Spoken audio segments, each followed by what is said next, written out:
Muito boa noite, Oxygen One! Se você aplaudir, aplauda a Jesus! Se você está feliz, faça barulho, porque Ele está aqui, amém? Sejam todos muito bem-vindos. Você que está online, deixa eu te dizer, você é tão bem-vindo. Você que está aqui pela primeira vez é bem-vindo. Nós costumamos dizer que este lugar é um lugar proibida a entrada. Muito bom, então se você não é perfeito, você está no melhor lugar, porque aqui é um lugar de começos e recomeços, e o nosso objetivo é que você se sinta muito bem-vindo no nosso meio, sem se sentir de maneira alguma constrangido, amém?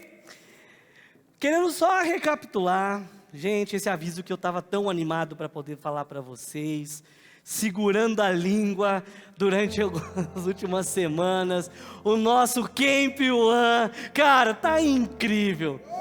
Fala uma coisa, quem já participou de algum Camp One nosso aqui, levanta a mão. Quem não foi ainda, levanta a mão para eu ver.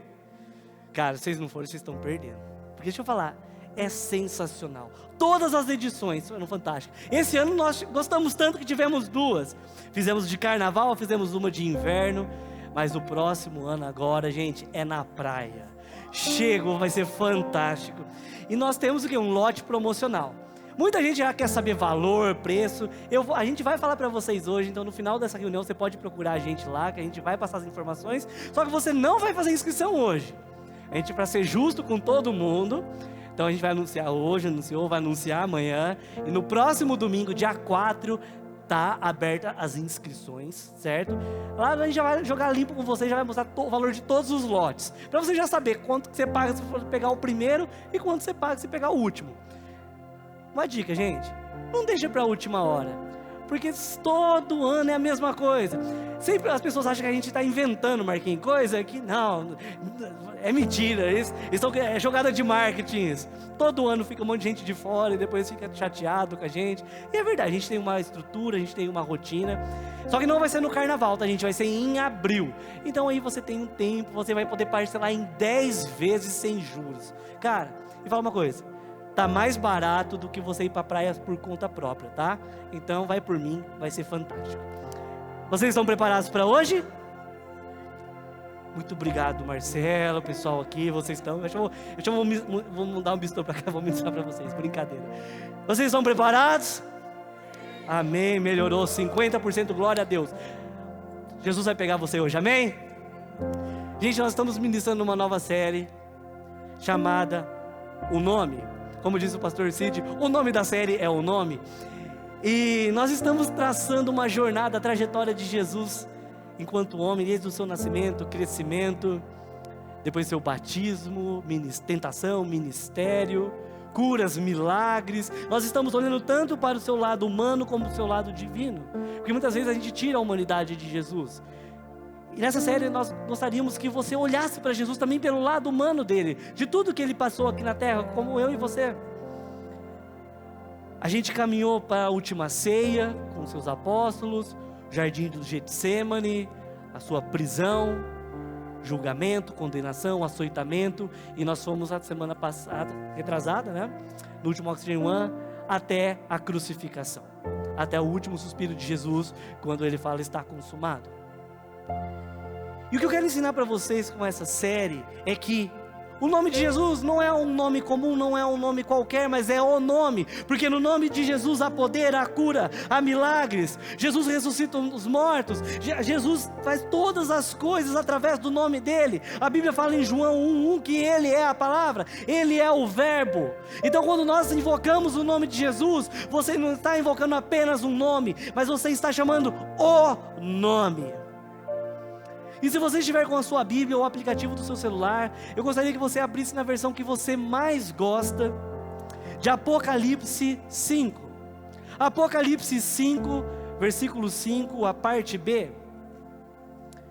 Eis que o leão da tribo de Judá, a raiz de Davi, venceu para abrir o livro e os seus 7 selos. Desde o início dessa série nós temos falado sobre o nome de Jesus. Nós começamos falando sobre que Jesus é o Messias, que significa ungido. Depois nós falamos que Jesus, ele é o Cordeiro, o Cordeiro que foi morto na cruz. E hoje a palavra que eu quero falar com vocês é leão. Repita comigo, fala leão. Jesus é o Messias, o Cordeiro, mas Ele também é o leão. E antes de continuar, feche os seus olhos, eu gostaria de orar com vocês. Senhor Jesus, amado Pai, muito obrigado por esta noite. Obrigado por este dia, Senhor. Obrigado pelo ar que enche os nossos pulmões e nos dá a vida, Senhor. Obrigado pelo Teu amor, ó Pai, que nos constrange. Obrigado pela cruz, porque a cruz significa o Teu amor por nós. Fala diretamente aos nossos corações, ó Pai. Que não seja eu falando, mas seja a Tua voz ecoando através da minha voz e atingindo mentes e corações. E que todos nós, ó Pai, sejamos transformados. Que todos nós possamos ser ajustados pelo Senhor, ó Pai. Que o Senhor possa nos conduzir ao propósito que o Senhor nos criou. Assim eu oro em nome de Jesus. Amém. Amém? Quando Jesus estava na cruz, pregado, crucificado, 2 ladrões à sua direita, Ele, num ato de encher os seus pulmões, Ele dá o último suspiro e Ele fala tetelestai, que é, está consumado. Toda a obra de Jesus estava consumada, a sua missão estava consumada, o objetivo dele ter vindo à terra estava consumado, tudo estava pronto, tudo tinha acabado. Naquele momento, os céus se fecham, tremores de terra, terremotos, as pedras rolam, se quebram, os mortos ressuscitam e começam a andar pelas ruas, e o véu que separava o homem de Deus é rompido, rasgado, de cima a baixo. E eu fico imaginando a cabeça daquele centurião, daqueles soldados que estavam ao lado de Jesus, e dizendo, verdadeiramente este era o Filho de Deus. Então nós estamos nesse cenário agora, Jesus está morto, todo aquele alvoroço, aquele terremoto, os soldados verificam se Jesus realmente está morto, colocam uma lança, furam ele na lateral para ver se Jesus realmente está morto, e verificam, Jesus realmente morreu. Eu imagino que o inferno devia estar em festa, celebração, deve ser a maior festa que o inferno já promoveu. Matamos o Salvador, matamos aquele, acabou o plano, o mundo é nosso. Então 2 homens aparecem nesse meio tempo, José de Arimateia e Nicodemos. Acompanhe comigo, João 19, de 38 a 41, diz o seguinte: depois disso, José de Arimateia pediu a Pilatos o corpo de Jesus. José era discípulo de Jesus, mas o era secretamente, guarde isso, porque tinha medo dos judeus.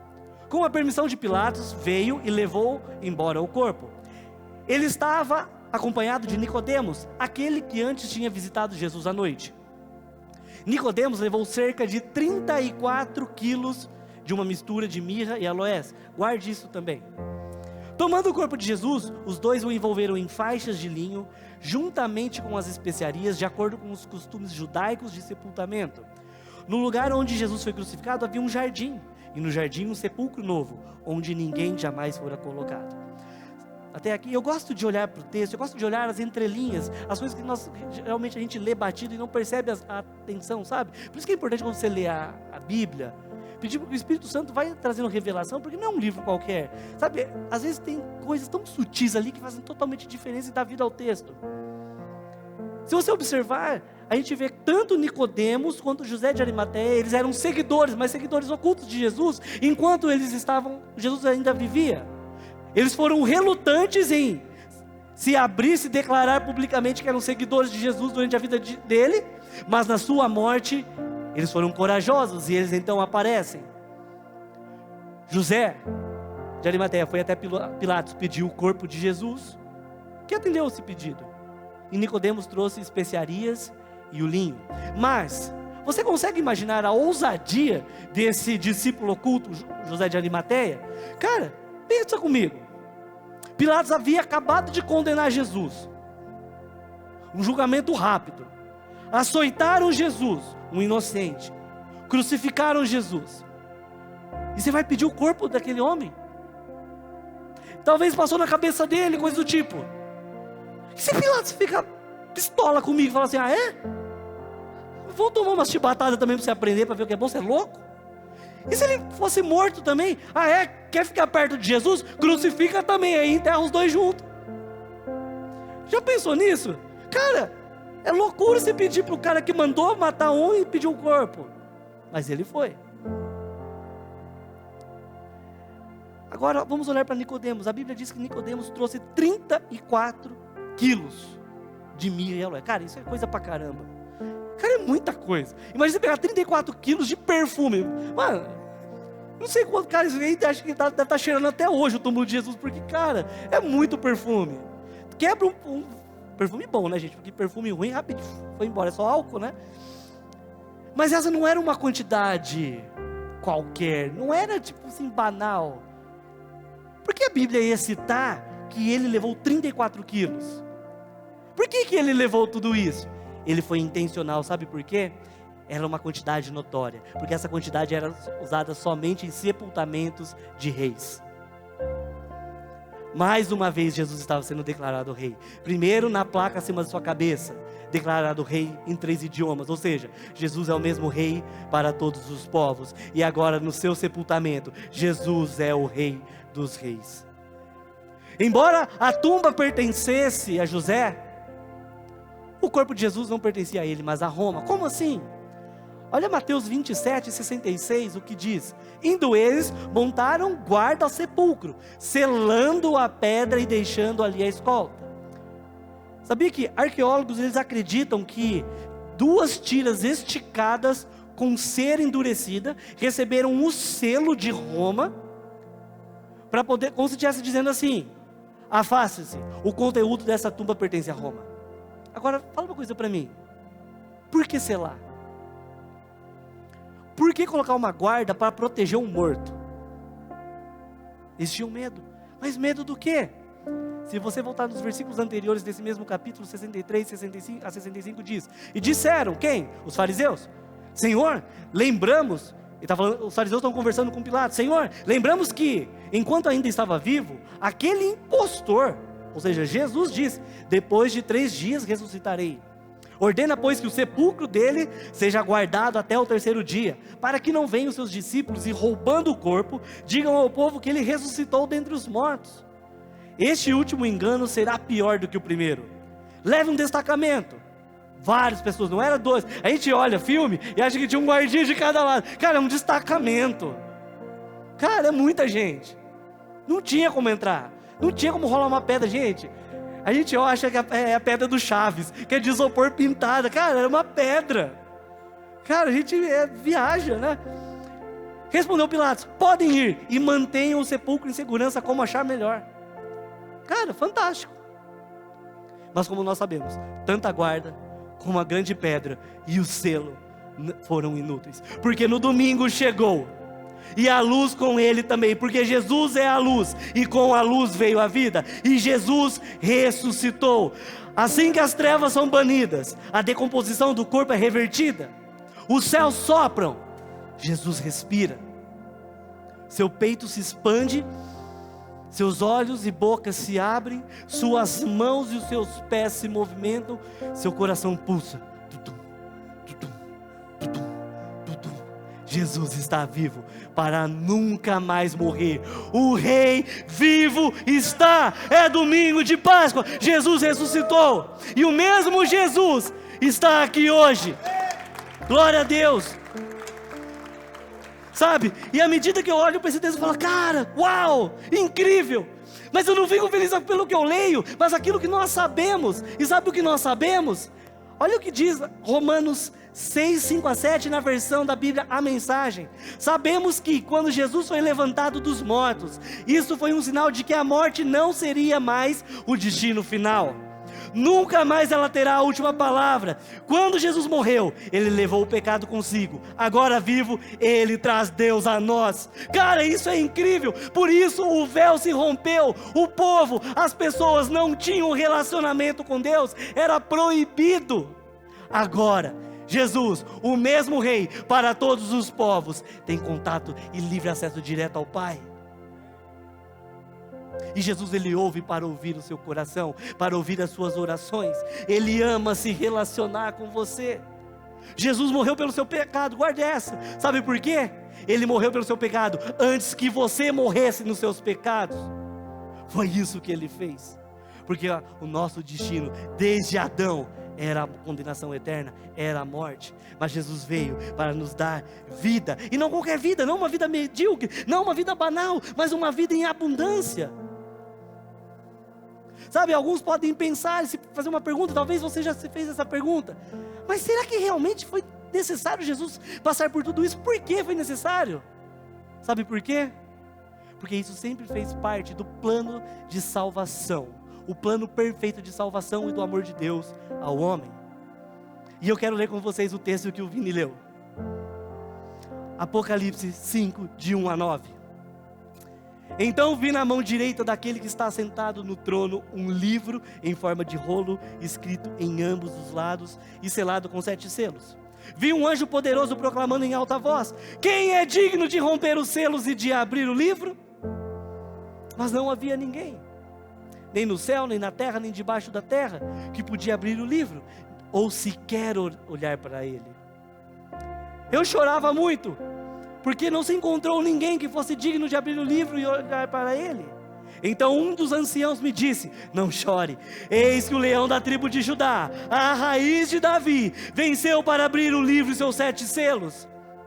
Então vi um cordeiro que parecia ter estado morto, de pé no centro do trono, cercado pelos 4 seres viventes e pelos anciãos. Ele tinha 7 chifres e 7 olhos, que são os 7 Espíritos de Deus enviados a toda a terra. Ele se aproximou e recebeu o livro da mão direita daquele que estava assentado no trono. Ao recebê-lo, os 4 seres viventes e os 24 anciãos prostraram-se diante do cordeiro. Cada deles tinha uma harpa e taças de ouro cheias de incenso, que são as orações dos santos, que são as orações de todos aqueles que Jesus recebeu lá naquela carpintaria, não só daquela época, mas de todas as gerações.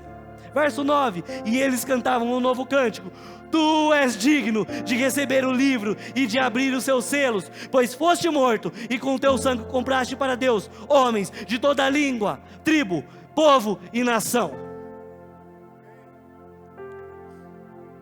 Deixa eu explicar para vocês o que está acontecendo aqui, porque é meio louco ler Apocalipse. A maioria gosta, chega ali em Judas, já fecha a Bíblia e volta para Gênesis, porque Apocalipse é meio estranho, né, para a gente, né? Como pode 7 chifres, 7 olhos, né? É um monstro. Cadê Jesus nisso tudo? Cadê aquele Thor que fala que é Jesus?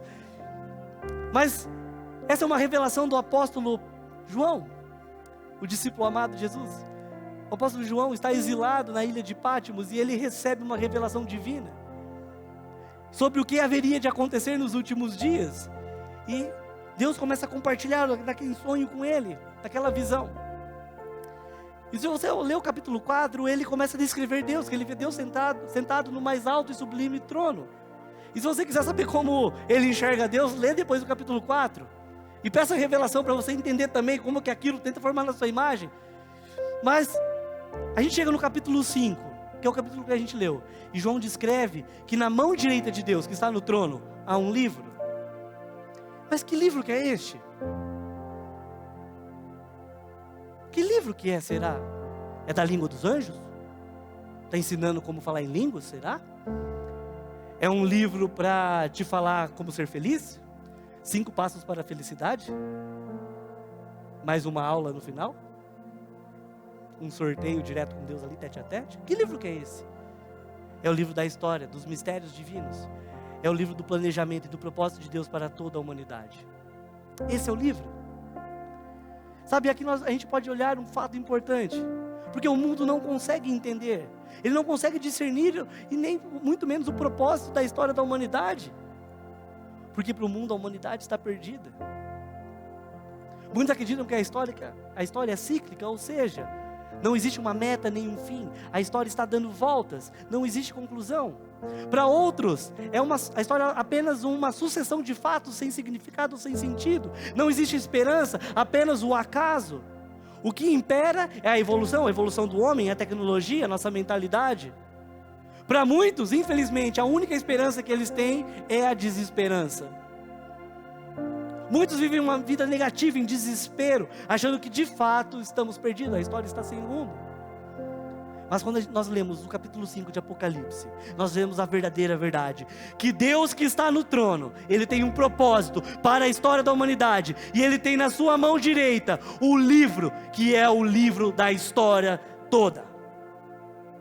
E a história tem sentido, a história tem significado, ela tem uma agenda, por isso que ela tem tudo certinho, como deve ser passo a passo. Deus é intencional em todas as coisas, ela tem um objetivo, ela tem começo, meio e fim. Muitos olham para a história e acham, falam assim, eita, eu fico imaginando, quando as pessoas falam, não tem mais solução no mundo, né? Então é como se a gente olhasse para Deus e falasse assim, olha, Deus, deu treta, hein? Criou aí, deu algo de errado. Você consegue imaginar Deus lá no céu, numa reunião celestial, Deus, Jesus, o Espírito Santo, e Deus trocando uma ideia com o Espírito Santo, fala, eita, cara, deu treta, hein? Não deu certo não, os caras não aprenderam. Vão ter que mandar alguém para morrer. Eu voto em Jesus, eu também, já perdeu 2-1, já era. Tá, vai Jesus mesmo. Você consegue imaginar isso? Não. Porque, cara, sempre existiu um único plano, a gente acha que Jesus foi o plano B. Vamos fazer um remendo. Sabe quando você projeta uma coisa na sua vida e não dá certo? Você tenta calçar de alguma maneira. Vamos ajustar daqui, ajustar dali. É igual quando uma prateleira começa a cair, você começa a escorar de algum jeito. Ela não foi projetada para aquilo, mas você acha que está certo. Cara, o plano nunca foi esse. O plano de Deus sempre foi trazer Jesus. Por isso que João fala, aquele que é a palavra, ele estava no início com Deus e ele era Deus. O verbo se fez carne. Jesus sempre soube, desde a criação, que a gente ia pisar na bola e que Ele iria vir. Então para de achar que as coisas estão saindo fora do controle, porque não está. Tudo está se cumprindo como Deus quis que se cumprisse. Como eu disse, ela tem começo, meio e fim. E o fim não é para tragédia. A gente olha para o Apocalipse e fala, é só o caos. Calma. Não é por acaso. Mas é um fim glorioso e triunfante de Deus. Sabe? Não importa a fúria do diabo, nem a loucura dos homens, muito menos as tragédias e as crises sociais, econômicas, globais que nós temos vivido. O fato é que Deus está no trono, e o livro da história está na sua mão direita. Deus é soberano, e Ele governa soberanamente sobre a história da humanidade. Quer você acredite, quer você não acredite, Deus está no controle, e Ele tem um propósito para a sua vida. Mesmo quando você acha que não dá certo, mesmo quando fala assim, Deus, não deu certo, o Senhor falhou comigo. Deus não falhou com você. Ele está apenas fazendo cumprir aquilo que Ele determinou, porque a vontade dEle é boa, perfeita e agradável. Sabe, o mundo acha loucura tudo isso. Cara, a gente é louco. Cara, tem que achar loucura mesmo, sabe por quê? Porque a Bíblia já disse isso. 1 Coríntios 1,18. Pois a mensagem da cruz é loucura para os que estão perecendo, mas para nós que estamos sendo salvos é o poder de Deus. Neste livro, no livro que está na mão de Deus, tudo está traçado, tudo está determinado. Nada foi esquecido, nada foi omitido.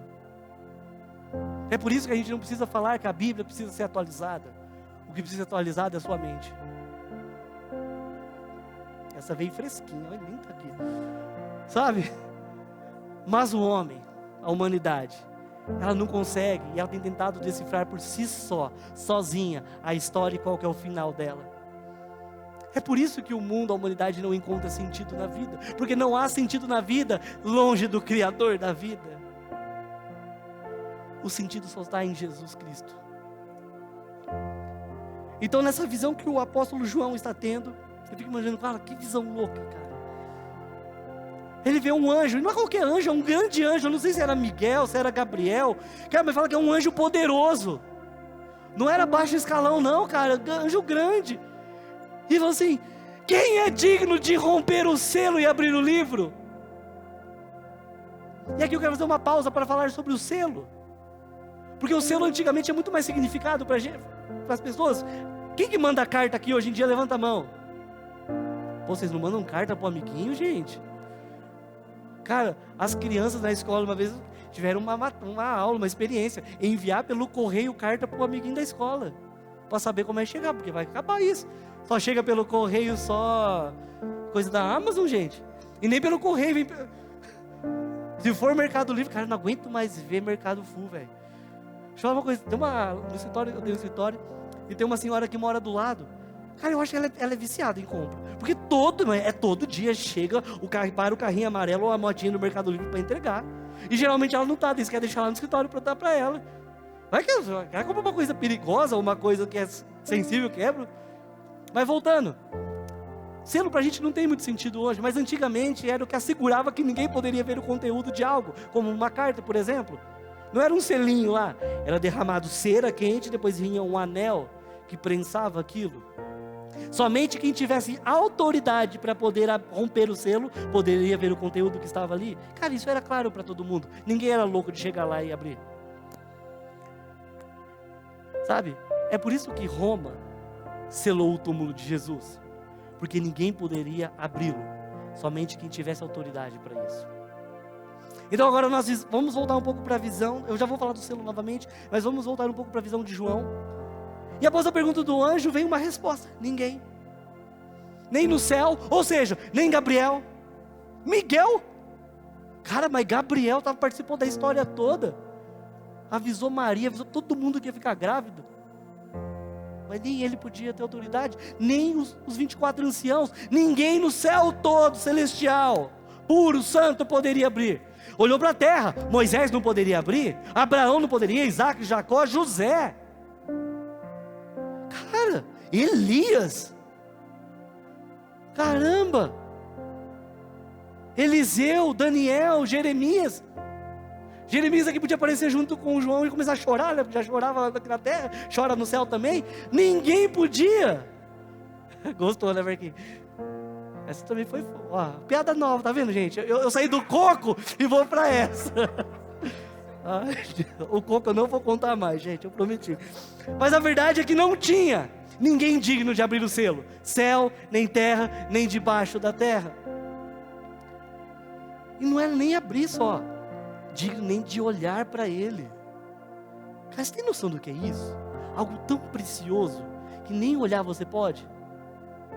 E nesse momento João começa a chorar. E esse é o mesmo choro de nós muitas vezes. Porque toda vez que nós olhamos ao redor do que está acontecendo, a gente começa a olhar com um olhar de incredulidade. A nossa fé começa a ser abatida. Olhamos para o mundo e começamos a ver o mal vencendo o bem. Nós olhamos a violência crescendo, o terrorismo expandindo, as famílias cada vez mais destruídas, jovens cada vez mais loucos, chapados. É só você dar um rolê nas faculdades hoje, vocês vão saber o que está acontecendo. Vocês que estudam na faculdade sabem o que está acontecendo. Ou seja, nós vemos uma humanidade desesperada, perdida, sem rumo e sem norte. E talvez a mesma pergunta que João fez, ou aquele anjo fez, nós fazemos hoje. Quem é digno de dar sentido à nossa vida? De levar a um lugar, uma posição de vitória, porque eu já não aguento mais. Talvez você chegou aqui hoje, cara, com o seu coração destruído. Eu não sei o que você está fazendo na sua casa. Talvez você falou, cara, está tudo destruindo, está tudo caindo, perdi o emprego, meus pais estão se divorciando, eu fui demitido, eu não sei. Mas deixa eu falar uma coisa, Jesus, se Ele te fez viver, é para que você vivesse nessa geração, e não de qualquer maneira, mas com poder e autoridade, porque aquele que é filho, tem autoridade. Então nós temos uma resposta no versículo 5 de Apocalipse. Então um dos anciãos me disse, não chore, para, eis que o leão da tribo de Judá, a raiz de Davi, venceu para abrir o selo, o livro e os seus 7 selos. Sabe, por isso você não precisa mais olhar para o futuro com medo nem incredulidade. Não olhe para o amanhã com desespero. Você tem um boleto para pagar na segunda-feira? Cara, o que é um boleto perto da glória de Deus? Cara, tua vida vale muito mais do que um boleto. Só que a gente se preocupa só com essas coisas. E eu falo, cara, às vezes as pessoas olham para a gente, pastor fala que a gente não, pastor não sofre. Não, exatamente, tem uma fé sei lá, em triplo, sei lá, mas deu tudo para ele, não deu para mim. Cara, eu passo pelas mesmas coisas que você, só que nós tomamos uma decisão de viver por fé ou de viver pelo aquilo que todo mundo vive. Você quer ter resultados diferentes? Faz aquilo que ninguém faz, você vai ter resultado. O problema é que a gente quer ter fé fazendo as mesmas coisas. Cara, não tem como. Não tem como 1 mais 1 virar 3, não tem como. A não ser que você jogue 1 mais 1 para Deus e Ele vai virar 10, 20, 30, 40. Porque Ele é o Deus de todas as coisas. Você pode ter convicção de uma coisa: se você entender que o Cordeiro está com o livro, Ele também está no trono, você pode ter confiança em relação ao seu futuro. Porque agora, o digno procurado é o digno encontrado. Jesus é o único que é digno. Ele é a solução. Ele é o único que pode conduzir a história ao seu fim. E com isso eu aprendo duas coisas. A primeira, duas lições. A primeira, o livro da história está nas mãos de Jesus. Jesus pegou o livro da mão de Deus Pai. E se Ele pegou o livro e rompeu os selos, é porque Ele tem autoridade para fazer isso. É a primeira coisa que você precisa saber sobre isso. Agora pega essa. Quem foi que rompeu o selo que estava na tumba? Quem? Rapaz, estão falando em língua, mas quem que rompeu o selo da tumba de Jesus? Oh, gente, Jesus. Ele rompeu. Sabe por quê? Porque só Jesus tem poder e autoridade no céu, na terra e debaixo da terra. Então só Jesus pode tocar na tua vida. Para de ficar com medo. Sai dessa caverna, rola a pedra e fala: Jesus, eu estou facinho. E vai, meu filho. Amém? Amém. Cara, Pilatos achava que ele tinha autoridade, coitado. Os guardas também, todo mundo estava errado. A autoridade sempre foi de Jesus.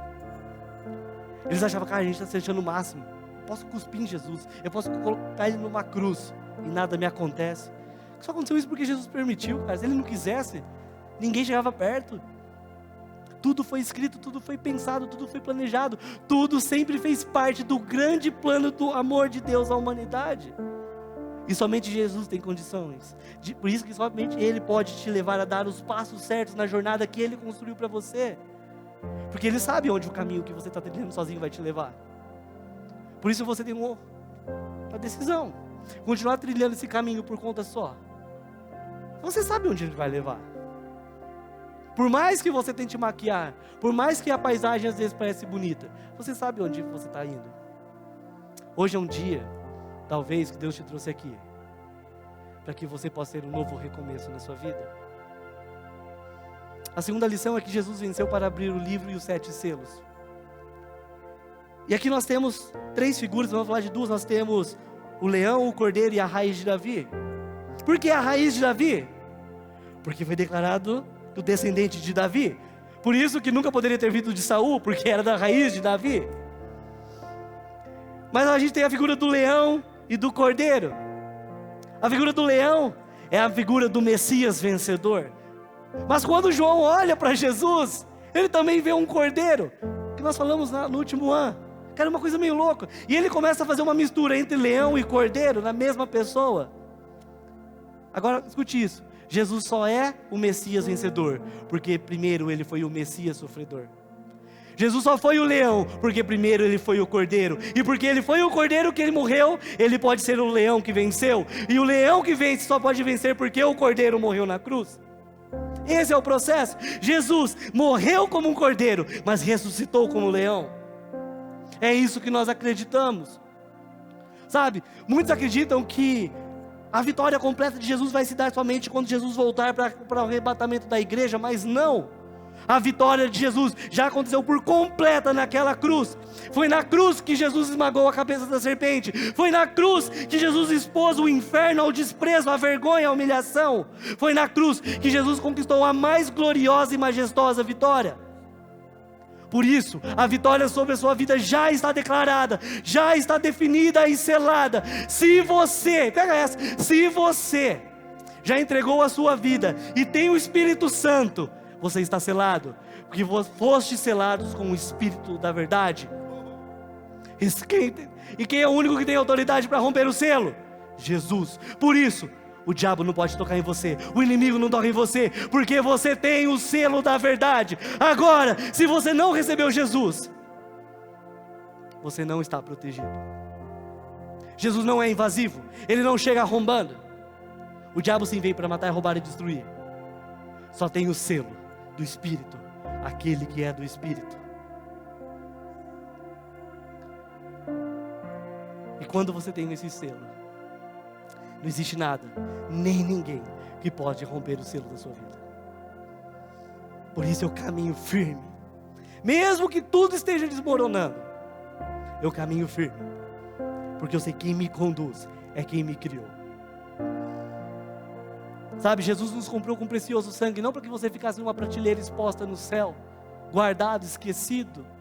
Não, Ele te comprou, Ele nos comprou para que nós pudéssemos reinar com Ele aqui na terra. Ou seja, Ele nos deu poder e autoridade. Sabe, o reino de Jesus não é futuro, Ele já está estabelecido, Ele já reina. E como o pastor Claudinei nos ensinou, onde está esse reino? Aqui, em mim, em você. Nós somos o reino, nós somos as mãos e os pés que espalham o evangelho sobre essa terra. Nós estabelecemos o reino de Jesus aqui na terra. Por isso, nós precisamos dedicar tudo que nós somos e temos a Ele. Cara, eu fico pensando nisso, eu fico me perguntando, cara, o que a gente está fazendo com a vida que Deus nos deu? Será que a minha vida tem agradado realmente a Deus? Será que as minhas atitudes, as minhas decisões, os meus sims e os meus nãos, têm colocado um sorriso no rosto de Deus? Sabe por que eu digo isso? Porque muitas vezes a nossa fala é uma, mas a nossa prática é totalmente contrária àquilo que a gente fala. A gente diz que acredita numa coisa, mas vive outra. Olhamos para Jesus e falamos, uau, que incrível! E ficamos só nisso. Maravilhoso. Dizemos que a nossa vida pertence a Jesus, mas nós não fazemos nada do que Ele nos pede. Dizemos que somos apaixonados por Ele, que os amamos com toda a nossa força, todo o nosso entendimento, todo o nosso coração. Mas o traímos com tudo aquilo que desagrada a Ele. Sabe como você traz Jesus? Mentira, engano, trapaça, embriaguez, fofoca, luxúria, pornografia, sexo, medo, ansiedade, raiva, ódio. Sabe, tem uma música da Oficina G3 que eu curto muito, o cara faz uma pergunta: onde está o seu coração? Cara, é importante você saber onde está o seu coração, porque é o seu coração que te direciona. E coração, não estou falando de órgão pulsante, estou falando da tua mente. É importante saber o que você tem sentido, que está dentro de você, porque o coração é quem você é. Eu não estou falando de amor, de paixão. Nossa, como está seu coração? Está apaixonado, está lindo. Ou como as pessoas falam assim, nossa, eu acho tão engraçado, eu estou com o coração quentinho. Eu fico imaginando aquela pessoa no frio, e uma fornalha em volta da sarja ardente. De repente Moisés apareceu ali, está com o coração quentinho, é bonitinho, mas... Olha que Davi falou sobre isso, Salmo 119, de 9 a 11. Como pode o jovem manter pura sua conduta? Vocês são jovens, como vocês podem se manter puros? Pode dizer uma coisa? Você não pode. Eita, mas que palavra ruim é essa agora? Você não pode. Por que você não pode? Porque você está tentando fazer do seu jeito sozinho, cara, você não consegue. Você vai 1, 2 dias, depois você cai. Mas o bom que Davi era um cara super, cara, eu achei ele top, porque ele entrava em crise, ele perguntava e ele mesmo respondia. Então ele fala, como pode um jovem manter pura sua conduta? Ele já responde, vivendo de acordo com a tua palavra. Eu te busco de todo o coração, ou seja, te busco com tudo que eu sou, com a minha mente, com a minha inteligência. Não permitas que me desvie dos teus mandamentos. Guardei no coração a tua palavra para não pecar contra ti. É por isso que tem que ler a Bíblia. Você não lê a Bíblia, daí você não sabe o que você tem que fazer. Daí você acha que é aquilo que a Bíblia fala. Daí tem um monte de gente por aí falando, recitando versículo que não é versículo. Tem gente falando Gandhi pensando que era Jesus. É verdade. Cara, imagina só. Para mim, qual que é o maior pregador do Novo Testamento? Paulo. Cara, o Paulo falava o quê dos bereanos? Cara, vocês são mais nobres do que os outros. Por quê? Porque tudo que Paulo falava, eles iam ver se estava escrito na Bíblia mesmo. Vocês têm que ler a Bíblia. E se eu quiser contar um monte de mentira aqui para vocês vão cair? Deus me livre. Cara, vocês têm que ler a Bíblia. Quem não lê a Bíblia não se alimenta. Está tudo raquítico. E tem uma outra música da Oficina G3, e é difícil ler essa música agora, porque eu começo a querer cantar na mente. Mas eu não vou cantar, eu vou ler para vocês. Quem conhece a Oficina G3? Acho que ninguém sabe quase, aí. Olha, até que uns 4, olha que coisa boa. Galera, mano, é boa. Quem não conhece, levanta a mão, quem não conhece? Rapaz, meu Deus do céu. Ô geração, Deus, traz novas pessoas. Novos músicos, Deus, novas bandas boas para essa galera conhecer. Cara, a melhor banda de rock para mim, cara, tanto secular como gospel. Quer tocar, Léo? Depois vocês procuram, tá, gente? Essa música, cara, é top. Fala assim: humanos que só falam e fazem muito pouco. Humanos que só julgam e se enxergam pouco. Humanos que em Deus gostam muito de falar, mas não o conhecem nem o querem aceitar. Humanos que da vida pensam saber tudo, mas se esquecem que são pó como todo mundo. Humanos que Deus sabe que sempre vão errar, mas sempre vai estender a mão àquele que o chamar. E essa música termina, faz uma pergunta: quando nós vamos viver realmente a vontade de Deus Pai? De viver o seu amor, de vivermos em paz. Sabe, Jesus esteve entre nós, Ele viveu como nós, Ele sentiu como nós, Ele teve fome, sede, frio, ficou cansado, com sono, usou o banheiro. Ele tinha todo o poder do mundo, mas Ele nunca usou do seu poder para o seu próprio benefício, para o seu conforto pessoal. Será que Jesus, durante uma viagem longa, nunca pensou em se transportar para aquele lugar para evitar a fadiga? Será que quando começou a chover e esfriar, Jesus não pensou em mudar o tempo para ficar mais confortável para ele? Ou ainda, quando aquele calor começou a deixar ele com a boca seca, ele falou assim: vou para o Caribe tirar umas férias? Por isso que eu repito novamente, Jesus tinha todo o poder do mundo, mas Ele nunca usou o seu poder para obter conforto pessoal. Com uma palavra Ele poderia ter transformado um chão duro em uma cama macia, mas Ele não fez isso. Ele também poderia, com um movimento, ter mandado de volta o cuspe na cara dos acusadores dele, mas Ele não fez isso. Com um piscar de olhos, Jesus poderia ter paralisado a mão do soldado que ia colocar uma coroa de espinhos na cabeça dele, mas Ele não fez isso. E sabe o que é mais legal em tudo isso? Não é o fato daquele que brincava de bolinhas de gude com as estrelas, agora abrir mão de toda a glória e brincar de bolinhas de gude com bolinhas de gude de verdade. Nem o fato daquele que sustenta o universo nas suas mãos, agora sustentar o batente de uma porta, de um cliente insatisfeito, que queria tudo para ontem, mas só que poderia pagar amanhã, não. Também nem foi o fato dele ter se recusado a se defender quando recebeu a acusação de todos os pecados do mundo, e nem quando mesmo ficado em silêncio, quando ouviu o veredito de culpado no tribunal, do seu julgamento. Cara, tudo isso foi incrível, tudo foi fantástico, mas sabe qual foi a coisa mais legal em relação àquele que abriu a mão da coroa do céu para usar uma coroa de espinhos? Você. Ele fez isso especialmente por você. Jesus poderia ter desistido. Ele, talvez ninguém ficasse sabendo. Ele poderia ter acelerado o processo, ou até mesmo ido para o final, atropelando as coisas para que elas se resolvessem e desenrolassem rápido. Mas não. Ele poderia ter desistido ou mudado alguma coisa. Por exemplo, quando ele viu o tamanho do útero de Maria, como era apertado. Quando ele viu aquele estábulo todo sujo. Ou quando vieram cortar o cordão umbilical dele. Fala: quem? José, o carpinteiro, não o médico? Ele poderia ter desistido. Quando ele viu como o tamanho das suas mãos seriam pequenas, a sua voz seria doce, ou ainda quanto o seu estômago roncaria de fome. Também poderia ter desistido quando ele viu o chão poeirento da sua casa em Nazaré. Não era um palácio, era uma casa simples, em Nazaré. Ou quando o seu pai José deu uma tarefa, uma ordem para ele. Ou ainda na escola, quando seus amigos dormiram durante o estudo da Bíblia, a Bíblia que falava dele. Ele poderia ter desistido quando ouviu um vizinho usar o nome de Deus em vão, ou quando ainda um fazendeiro culpava Deus pela má colheita. Ele poderia ter desistido, ele poderia ter dito: chega, basta, eu vou para casa. Mas ele não fez isso. Em qualquer momento ele poderia ter desistido, acelerado tudo, mas ele decidiu não fazer. Então por que ele fez isso? Porque Ele é o amor, e o amor tudo suporta. 1 Coríntios 13, 4, 7. O amor é paciente, o amor é bondoso, não inveja, não se vangloria, não se orgulha, não maltrata, não procura seus interesses, não se ira facilmente, não guarda rancor. O amor não se alegra com a injustiça, mas se alegra com a verdade. Tudo sofre, tudo crê, tudo espera, tudo suporta. Jesus é o autor da vida, o Salvador das nossas almas. Ele é o Messias, o Cordeiro e o Leão. E Ele nos ama incondicionalmente. E esse Jesus te convida a amá-lo, assim como Ele te ama. Mas no final das contas, a escolha é sua.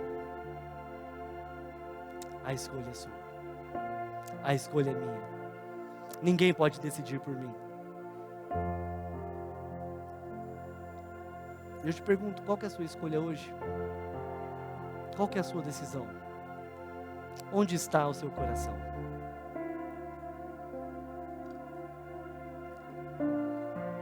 Eu fico olhando para Jesus e tentando imaginar aquele momento.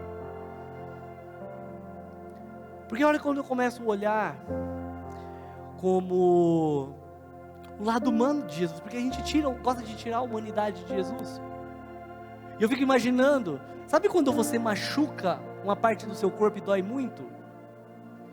Você consegue imaginar o que é cravos, um prego, não esterilizado, um prego enferrujado, traspassar sua mão, entrar numa madeira, ficar horas ali, esperando e as pessoas olhando, vendo você morrer.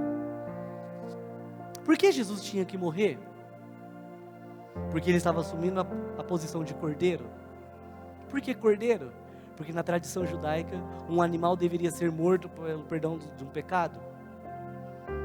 Então sempre você tinha pecados, você ia até o sacerdote, você levava um cordeiro, um animal, e ele era sacrificado, e assim você era perdoado dos seus pecados.